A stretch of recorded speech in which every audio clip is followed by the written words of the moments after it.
I just know it has an unbreakable grip, but I can't tell you what it is. It's just life's empty without it.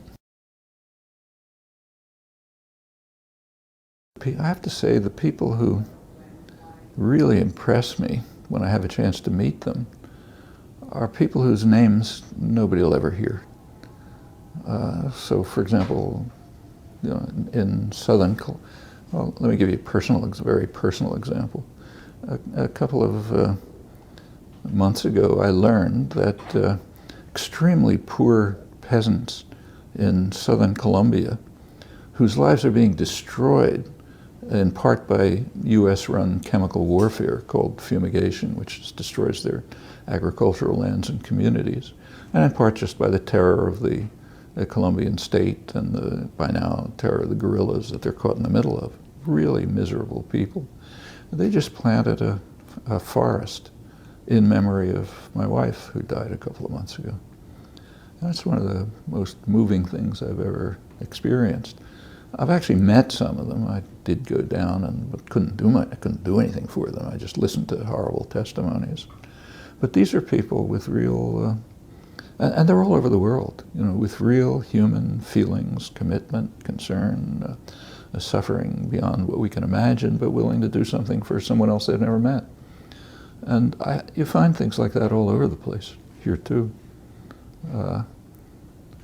Some of the most moving experiences I've had are just in black churches in the South during the Civil Rights Movement, where people were getting beaten, killed, really struggling for the most elementary rights, just asking for the congressional amendments during the Civil War, asking them to be implemented. Not particularly radical, but quite a battle. Just whatever you want to say, ce que vous désirez dire de l'amour. Ça, c'est le topic. L'amour. L'amour. L'amour ou la mort? Oui. Non, l'amour. Pas le mort. On a suffisant de l'amour. L'amour? L'amour. Il n'y a rien à dire de l'amour. Rien. Vraiment. À moins que vous me posiez une question. Je veux pas traiter la question de l'amour. Non, il faut que vous posiez une question. Je ne suis pas capable d'improviser des généralités sur l'amour, comme ça. Je ne suis pas capable. Peut-être que c'est ça que vous voulez, que je dise que, devant votre public que je n'ai rien à dire de l'amour en général. Ok. Pouvez-vous expliquer pourquoi c'est un sujet qui concerne les philosophes depuis des siècles? C'est un important sujet philosophique, n'est-ce pas? Je suis pas... Non, il faut pas me demander ça. Pourquoi les philosophes ont parlé de l'amour? Ça a commencé comme ça, la philosophie.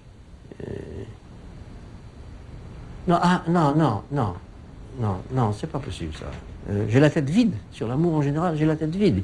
Ou sur la raison pour laquelle la philosophie parle beaucoup d'amour, ou bien j'ai la tête vide, ou bien me reviennent des clichés.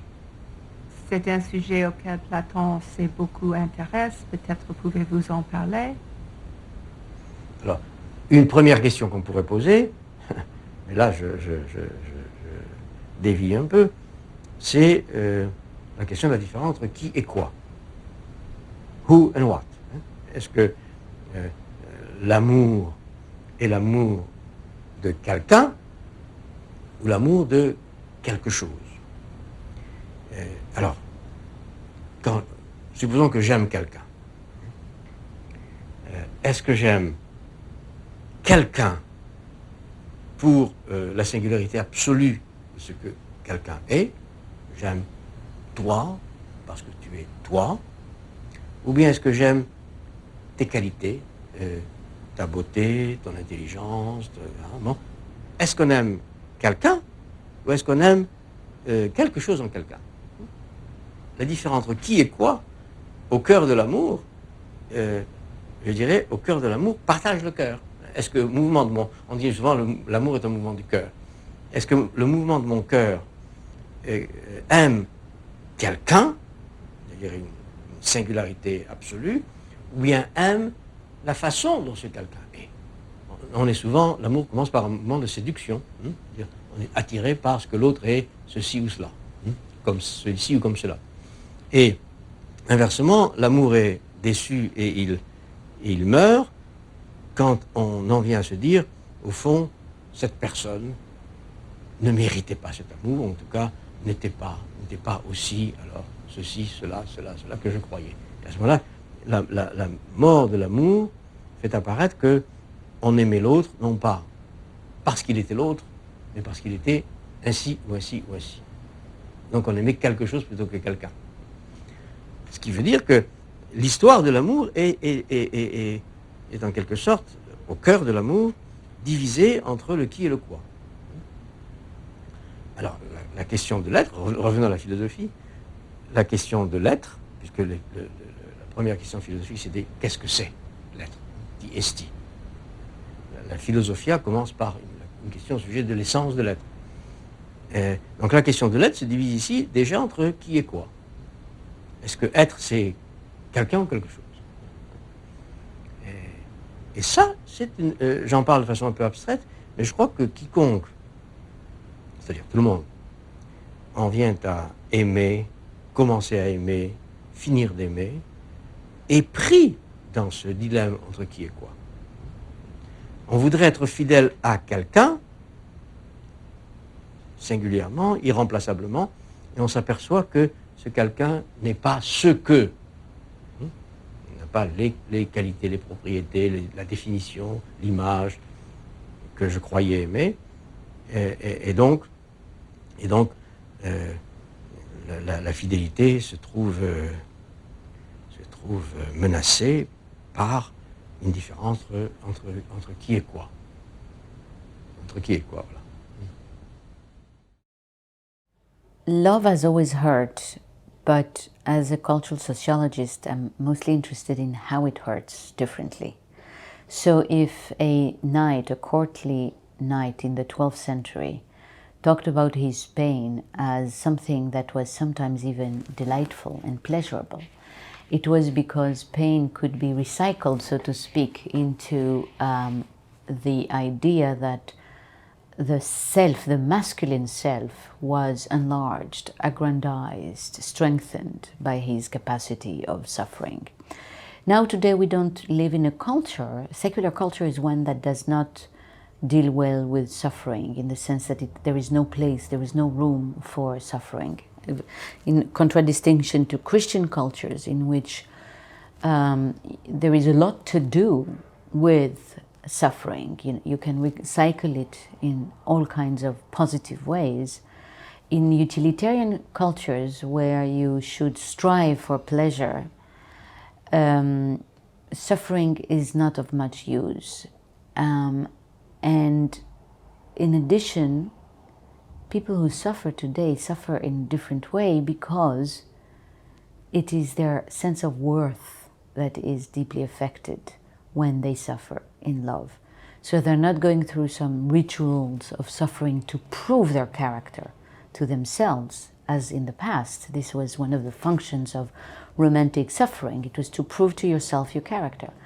Today it is experienced as utterly useless suffering that destroys the very basis of the self.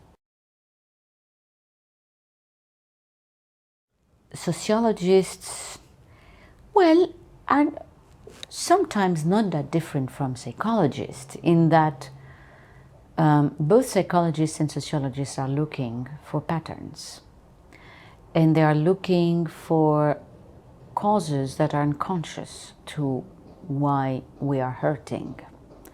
Where they diverge is on saying that these patterns are not patterns that we individually have developed.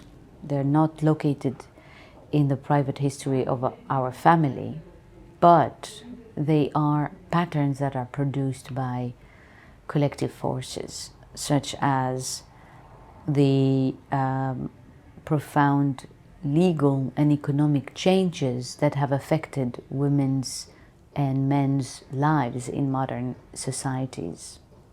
So what sociologists bring to the question and the explanation of why love hurts is saying that how men and women organize their economic lives, how constrained or unconstrained their sexuality is, how masculinity and femininity defines them, whether they should or should not have children. All of these have profound impact on the terms in which they meet on what economists call a market of sexual encounters and of potential partners for marriage.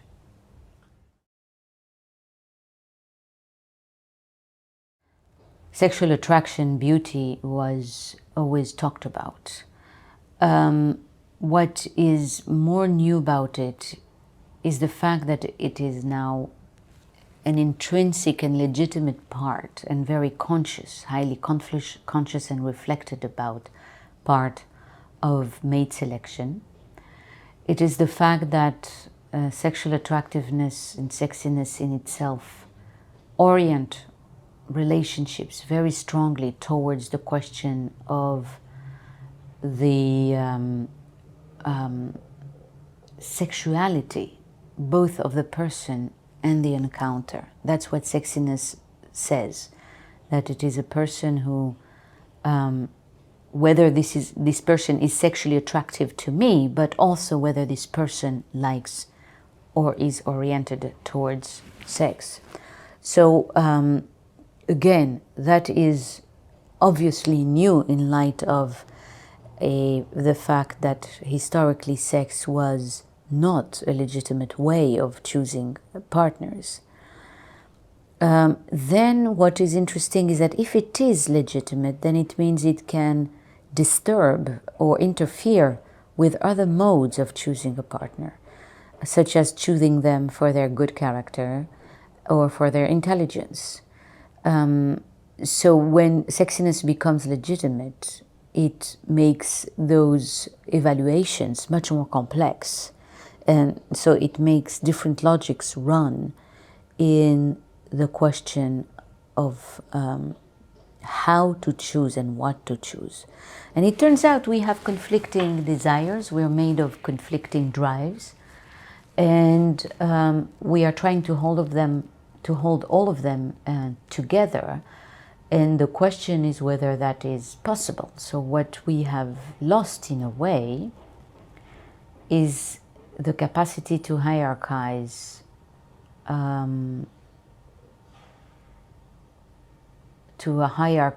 who we are and what we want in another person. I don't give any prescription. I think the only value that can be derived, I mean the therapeutic value, is the great benefit of understanding better your condition.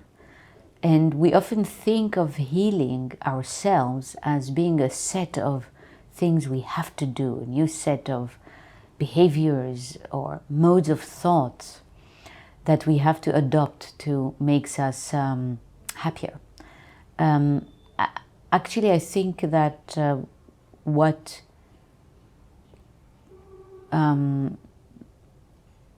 relieves us sometimes from our misery is something both smaller and bigger, and it is to understand, just simply understand what it is, what really makes us more miserable or miserable. So that's the therapeutic. If there is a therapeutic value in the book, it's in trying to understand differently the conditions of what we have had so much trouble figuring out on our own in romantic and sexual experiences. But more seriously, my interpretation of marriage is that it's one of the disposition of expansion, in fact, in the form very particular of the desire of representation of love. Because I was speaking of that this morning, love as such is pure presentation. its proper process and nothing else. Is relationship, concrete relationship to the non-sexual connection, to the common term between the two positions, and with the help of an event of the contingency of the construction of the two. And love is all that, but at the level of pure adventure, in fact. And there is something which is savage in love. And the lovers are alone in the world and so on, we know that. And it's true that love is the creation of something, of a truth, which is a truth inside the world as a pure presentation. But there is a human patience for representation, for intervention of an authority, of the form of the other, of the big other. And so for intervention of the state or of the church. And intervention of the state and of the church are not only what Bataille said, which maybe it's true, but is the fact that in the movement of expansion of love, there is also the desire of representation. That is the desire that love is certified by others. Because it's very hard to have to certify love eternally by itself. And so when we have marriage, there is something like an objectivity of love. And so it's the desire of that sort of objectivity, that is recognition by others, which is the point. And naturally, and as for Kierkegaard is the most important point, it's recognition by God too, by the other, the big other as such. And that sort of recognition is recognition which transforms for Kierkegaard love itself from aesthetic to ethic, something like that. Yeah. The aesthetic presentation of love, which suffices to itself, and the ethic presentation of love, which is in conformity to the presentation by others. That is why there is always great discussion between amour fou and marriage.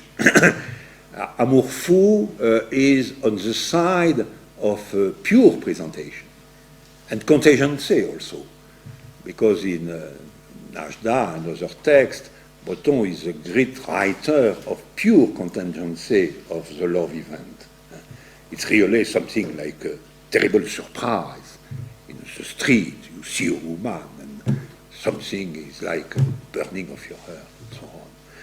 And but at the opposite, we have Kierkegaard, in fact, which exposes that love has to be recognized and not only to exist. And so we find the two boundaries in another form. On one side, the pure presentation, the contingency of the event, may be a simple adventure of life. And on the other side, the expansion, something which is established, something which is recognized, and the name of which is generally marriage. And love is between the two, because there exists the two movements of love, expansion and contraction. Love. Love in the good old-fashioned sense, which is today more and more rare. Love as an encounter. This is why in English and also in some other languages, not all, like French, you use the term fall. We fall in love. This is the eventual dimension. In what sense? Let's say you live a happy life. You are lucky, you have a job, you meet regularly with friends, you are not in love, you just make one-night stands, maybe here and there, you meet every evening with friends, you drink, you go to blah, blah. Then all of a sudden, in a totally contingent way, let's say you stumble on the street, somebody helps you to stand up, it's a young girl or boy, blah, blah, and of course, It's the love of your life. A totally contingent encounter, but the result can be that your whole life changes. Nothing is the same, as they say. You even spontaneously perceive your entire past life as leading towards this unique moment. You know, the illusion of love is, oh my God, I was waiting all my life for you. Something like this would have been the love event. And I think it's getting more and more rare today. Many intelligent cultural critics noticed how we are almost returning to pre-romantic, pre-modern times when marriage or love connections were a matter of relatives, counselors, and so on. Your uncle, your aunt, they selected whom you will marry, and so on. Today, it's similar, only instead of all those old wise uncles and so on, it's dating agencies, marriage agencies, and so on and so on. What they offer us is precisely love without the fall, without falling in love, without this totally unpredictable traumatic encounter. And that's what I find very sad. I think that today we are simply more and more afraid of these eventual encounters.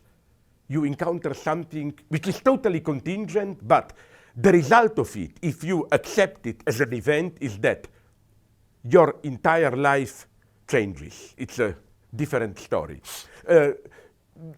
This is why I think that this avoiding falling in love is the same phenomenon as a standard joke that I use in almost all my books. You know how we want to date the thing without the bad aspect of it, without the price we have to pay for it. We want, I don't know, we want sugar without calories, so we have sweeteners. We want beer without alcohol. We want, and so on and so on. And I claim it's the same thing in sexuality. We want brief, safe sex, sexual encounters without the fall, without this fatal attachment. And I think this is the most sad thing here, that even what is slowly emerging as maybe the predominant ideology today, what I ironically refer to as Western Buddhism. Life is just a play of appearances, don't take it too seriously, maintain a proper distance, don't get too attached to worldly objects. It fits perfectly this superficial consumerist attitude. So again, events are rare. An event is a traumatic encounter which, to put it in more learned philosophical terms, retroactively creates its own causes. Most of you are probably familiar with the old saying, those who control the past control the future. Those who control the present control the past. But I think what we should add today to this old saying is the following. Those who understand the future are also those who are able to control the present. We human beings are very specific kind. We constantly ask ourselves questions about the past, about the future, and about the present. And especially so when it comes to love. Sometimes we are still chased by questions about the ghosts from our past relationships. Even if we are in present relationships, we constantly ask questions about these present relationships.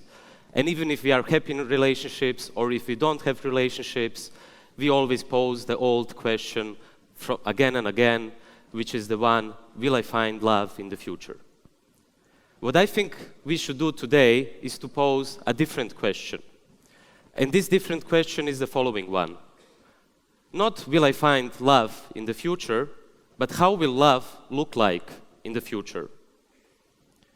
And if you think it's a naive question, what you should do is actually to look around yourself and see all the rapid changes, mainly due to new technological development. And if we have all these changes in the 21st century, then it's a logical conclusion to expect that we will also have a radical change in the most intimate sphere, which is namely love. And to understand this radical change in love, all what we have to do today is to search for signs from the future which are already present here. Recently, when I was traveling and using the tube in London, and you know how in London everyone in the tube reads all this newspaper, and the Brits usually like to write about celebrities and similar bullshit. And when you read about it, you get bored and you sleep at the tube and you miss your next stop and so on. But then a guy on my left side was reading the newspaper, and he immediately got my attention. Why? There was an article with the following title. Listen to this. The title said, "Outsource your dating life with a cyber butler." And it's not a joke. This is the newest trend from several weeks ago in love affairs. What does it mean? At the moment, you have a dating company which can set up your dating profile. They find your matches. They send messages to the matches. And they even set up a date. So everything you have to do is just to show up at the date. This is called outsourcing. When I mentioned this to my friend, economist, who happened to be the former Greek Minister of Finance, Yanis Varoufakis, he was very surprised, and he immediately smiled. And you know what he said? He said, "Srećko, this is not only outsourcing, this is something what we in economy call subcontracting." Why? What is subcontracting? Subcontracting is when on the one hand you get rid of the risk, and on the other hand you lower the costs. So someone else does the job instead of you. So we can imagine, I still don't know this dating company is a new one, but we can imagine that the dating company has specific subcontractors for each field. So they have a subcontractor for music, for example. They have a subcontractor for movies. So they make my taste of movies, so I will find a better match. They have a subcontractor for fashion, so they will say, you know, what's your clothes today? They have a subcontractor even for religious views, for philosophy, and so on. And all what you have to do is to show up at a date. Why is this wrong? At least for two reasons. The first reason is the following one. If you outsource falling in love, you're essentially outsourcing the very essence of falling in love. And this is the fall. Without the fall, there is no falling in love. And no one else can do it instead of you. The second reason and the second problem of this new trend in love affairs is the following one. What we can witness today in the 21st century, in this kind of future of love, which is already here, is a kind of penetration, as I said, penetration, of economic reasoning in the most intimate sphere. So what terms such as outsourcing or subcontracting exemplify is that more and more we perceive love as a kind of investment. Okay, you might pose the question, so what is the next logical step? The next logical step would be to outsource this dating, to find a subcontractor, for example, in Asia, cheap labor force, who will do the dating instead of us. But this actually exists already, at least in video games. So you know that today if you play video games, if you are from the West, you can find a Chinese who will play all the boring levels, like, you know, music, sharing, liking, and all such stuff. And then you just join when the more interesting levels come. Like, I don't know, sex, for example. And you can even avoid weddings or something like that. But no, this is not the next logical step. The next logical step, which is even more dystopian, is something what they now call masturbating. And I'm not sure if you heard about it. This is not my invention, and it's not a joke. Masturbating, of course, comes from masturbating. And you all hopefully know what masturbating means. Masturbating means... Do you really want me to explain it to you? Okay, masturbating is something similar. It can also include masturbation if you want. But as the Telegraph described recently, masturbating means when you go alone to the restaurant, you sit alone at the table, you drink a bottle of very good, expensive red wine, and you don't feel depressed because you're masturbating. You must be happy. You're dating with the better side of yourself. And you can continue the list. Master dating, for instance, also can mean that you go to a park, sit at a bench, and you can even read someone like Kafka or Artaud, and you don't get depressed because you're master dating. Master dating can mean that you go to cinema and watch Godard or Antonioni, some movies which can be melancholic to a certain degree, but you don't feel depressed because you're master dating. And if you think this is just the newest hype, then you are wrong. Recently, a tourist agency from Japan launched a 2-day package in Kyoto under the title Solo Weddings. Solo weddings, for only 2,000 euros, you can go alone to Kyoto, have a wedding, with yourself, of course, without actually having all the stress which an actual marriage wedding includes. So for only 2,000 euros, you can get a wedding dress, of course, you can get a makeup session, and you can get a photo session. So what all these examples show, especially master dating and solo wedding, is that we are actually reaching the peak of a narcissistic culture, of people who are completely focused on themselves. On the other hand, what it shows is that people are more and more afraid of falling in love. Why? Precisely because of the fall. When you fall in love, you lose all the coordinates and you lose all the preconditions of your whole universe. You're ready to move to a different city, you're ready not to answer the phone for 1 week, you're ready not to see the friends, you're ready to change your religious views, you're even ready to become a right-winger if you have been a left-winger, you've been ready to become a left-winger if you have been a right-winger, maybe you are even ready to become a commissioner if you have been a trade unionist. Okay, this was a joke, I couldn't imagine that, really. Especially since we are in Brussels. And this is the reason why people build all these kinds of walls. This is the reason why we have the penetration of hyper-rationality and something what I would call the commodification of desire. Because it's easier like that. So one of the biggest problems, and this is the future of love, which we already have here in the present, is that we live in a culture of narcissism. It was in 2013 when the Oxford Dictionary announced that the word of the year would be selfie. And you all know what is a selfie. You just have to go to a Facebook account or to Instagram or to other kind of social network to see that yourself and your friends not only present themselves through selfies, but that we actually more and more understand ourselves through a selfie. And that it really became a global pandemic was proven last year when the Russian police, I don't know if you know about that, it's very interesting, and I think soon it will come to Brussels and other cities, London and Paris and New York as well. The Russian police launched a safety campaign under the title Safer Selfies. So now if you go to the metro in Moscow, for example, you can find posters with warning signs where you have a guy or a girl making a selfie on a high skyscraper, or you have someone making a selfie in front of a train, or you have someone making a selfie with a gun towards his head. Why? Human intelligence again, because some people died while they were doing selfies.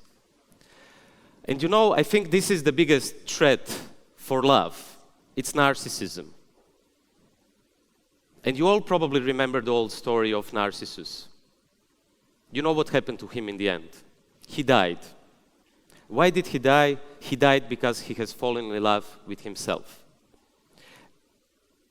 And to come to a deeper philosophical terrain, I would say that each falling in love actually contains this kind of narcissism. Each falling in love contains falling in love with the reflection of your own image in the other's eyes. Each falling in love actually contains a wish to inhabit the image which you can see in the other, how the other sees you. And this is normal. This is a normal aspect of falling in love. But what all these new trends and all these new technologies reinforce today in the 21st century is precisely narcissism. However, truly radical love, if love wants to have any kind of future is the pure opposite of outsourcing, of contracts, of subcontracts, and of narcissism. To quote the great poet Arthur Rimbaud, or to paraphrase him, if love wants to have any future, it has to be radically reinvented. Thanks a lot.